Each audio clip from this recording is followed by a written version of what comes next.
The cycle of economic boom and bust is commonly called the business cycle, as if it were a natural occurrence like the hydrological or carbon cycle. These natural cycles are ultimately driven by the sun. But what is it that drives the business cycle? One answer is the supply of money.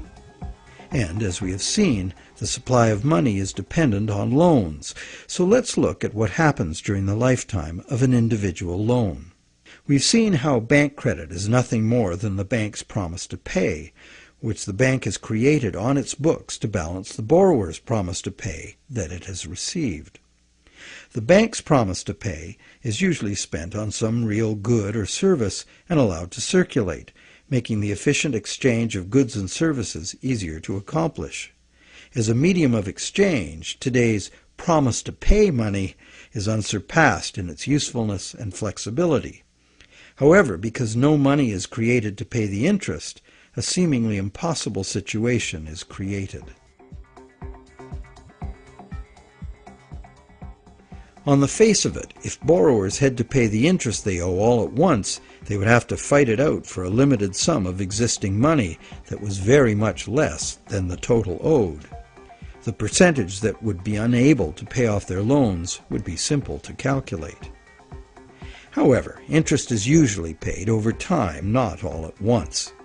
If this interest income is recycled into the general economy as spending, it can be available to be earned repeatedly. Once we understand this, the question of whether interest is actually unpayable becomes more perplexing. Is there such a thing as a sustainable system of lending that does not produce mathematically inevitable defaults? In the Middle Ages, usury, meaning charging interest or any form of making gains solely from having money, was condemned as a sin. While the justification was moral, the reason was practical. In a fixed money supply like gold, anyone systematically rolling over all of their loan money at interest will soon end up with all the money. This problem was a big factor in the ruin of Rome. Private accumulations of gold forced the government to mint coins made of base metals instead of the real thing. Debased currency led to failing confidence and ultimate decline. The lesson was well learned. For the next 1,000 years, the Roman Catholic Church declared collecting interest on a loan to be a sin punishable by excommunication. In some countries, the penalty for practicing usury was death. Is charging interest really a sin? While today it seems very reasonable to charge for the use of money, there's a simple and unavoidable problem with doing so. Unless moneylenders spend every penny of interest they receive in such a way that the borrowers can earn it again, the borrowers are going to come up short regardless of their hard work and personal virtues. Someone will default simply as a result of the arithmetic. This is easy to picture where there's a fixed money supply like gold coin. As long as all of the coins taken in as interest are spent so that the borrowers can earn them, the same coins can be used to pay the interest over and over. The lender can profit by buying real things with this coin, but the coin itself must be spent, not lent nor removed from circulation. Leaving aside any moral considerations, this arrangement would be sustainable. However, if the interest coins are re-lent at interest or removed from circulation by hoarding, there will be an inherent shortage of coins with which to pay off the aggregate debt.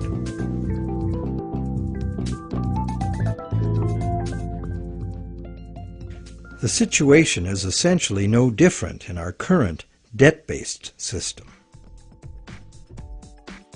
As we have seen, nowadays virtually every dollar comes into existence as debt, with a scheduled appointment to be extinguished as a principal payment on the loan that created it.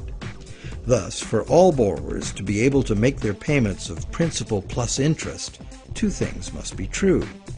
The dollar created as the principal of the loan must be available to be earned by the borrower in order to make the principal payment that extinguishes that dollar. And every dollar the borrower pays to the bank as interest must also be available to be repeatedly earned by the borrower so that it can be paid as interest again and again.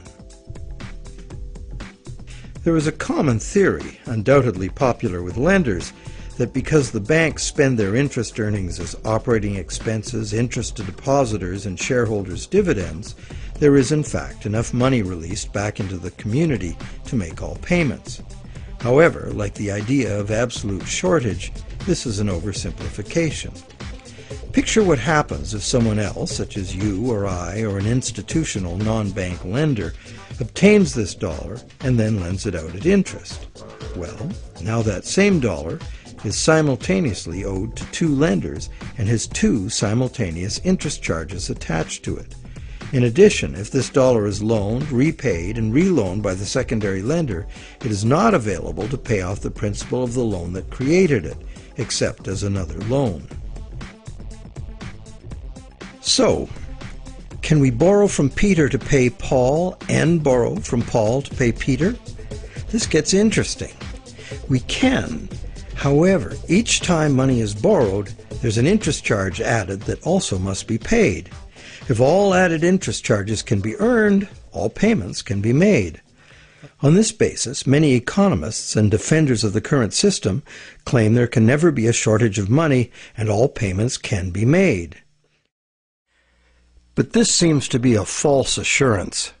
For instance, if secondary lenders capture some of the money needed to retire the loan that created that money, the original loan can never be retired. The deficiency will have to be borrowed over and over forever, each time at interest. Each deficiency will be cumulative, adding to an ever-building total of debt that can never be paid off. And it stands to reason that for each added interest charge in the system as a whole, something extra is demanded of the system as a whole to pay for it. This affects everyone, producers, governments, and consumers. For producers, that something extra must be raised through higher prices or more sales.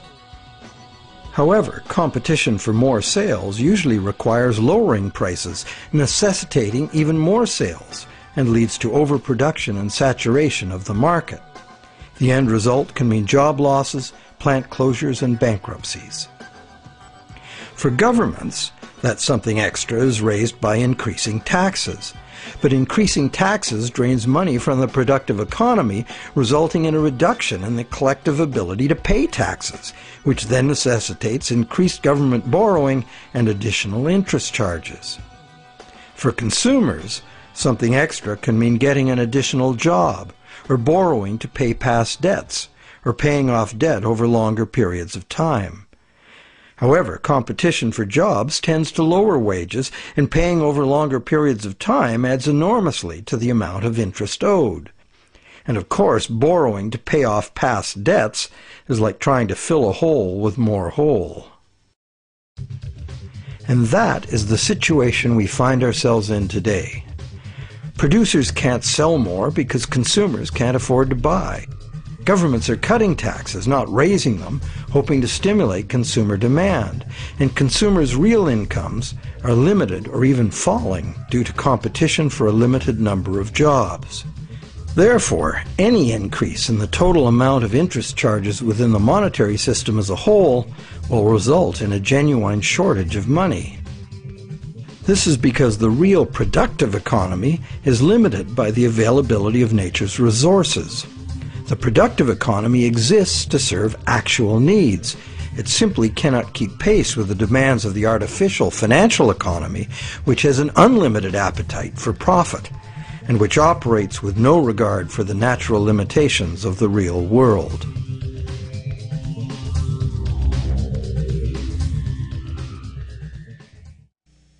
The theory that there's always enough money to pay the interest has a certain elegant simplicity. However, by the very nature of the assertion to be true, it has to be 100% true. This is impossible. For one thing, secondary lenders, who are not banks, do comprise a significant proportion of lenders, and they add their interest charges to money that already bears an interest burden. Beyond that, we have a cultural expectation. Everyone who has money expects it to generate more. Money that needs to be spent and made available to be earned by its original borrower is, instead, lent at interest or invested for gain. Therefore, we can conclude that the two conditions that must be true for all borrowers to be able to make their payments of principal plus interest and thus permanently discharge their debt, those conditions are not met by the current system.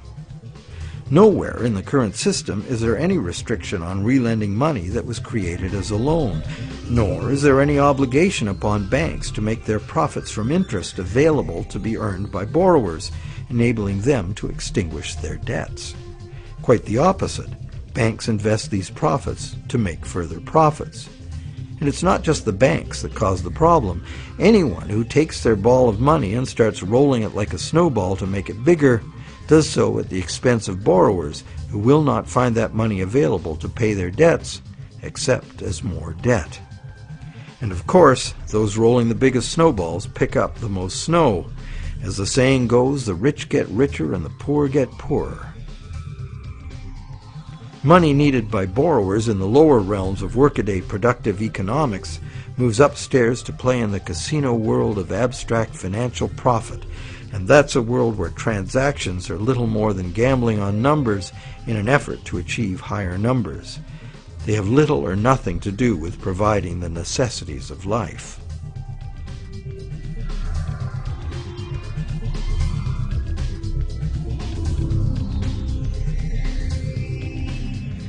Today, the largest volume of money by far is changing hands in what is best described as the gambling economy. The foreign exchange markets, the derivatives market, and the rest of the financial instruments being played by banks and investment funds for as much profit as possible. For example, the volume of trade on the world's foreign exchange markets in just 1 week exceeds the total volume of world trade in real goods and services during an entire year. This money is in continuous play by speculators looking to make windfall profits on currency fluctuations.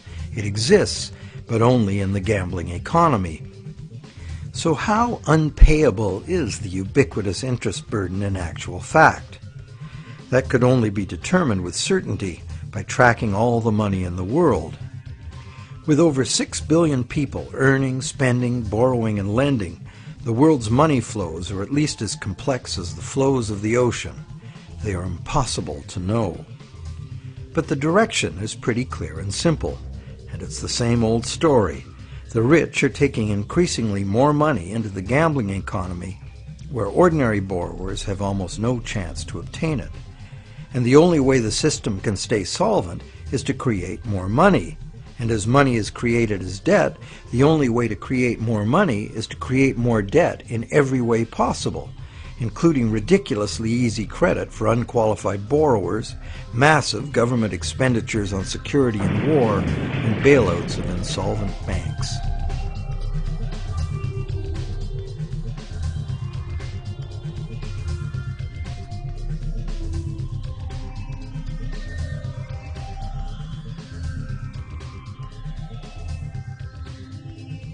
How does the individual loan cycle relate to the boom and bust phenomenon known as the business cycle? The individual loan cycle can be described like this. First, there is economic stimulation because of initial spending. This is followed by inflation because new money basically just dilutes the money supply. And eventually, inflation is followed by deflation as loan repayments gradually extinguish the principal, removing that money from circulation. As long as the individual loan cycles don't match up, these cycles can smooth each other out. This creates a fairly stable money supply that leads to fairly stable prices, although continuous growth of the money supply is required, at least in part because, as you will recall, the money to cover the interest was never created. This is the model on which our economy is currently based. Avoiding deflationary spirals and keeping inflation at a level that doesn't upset people's apple carts constitutes the art of managing the economy, which is rather narrowly defined as achieving so-called price stability.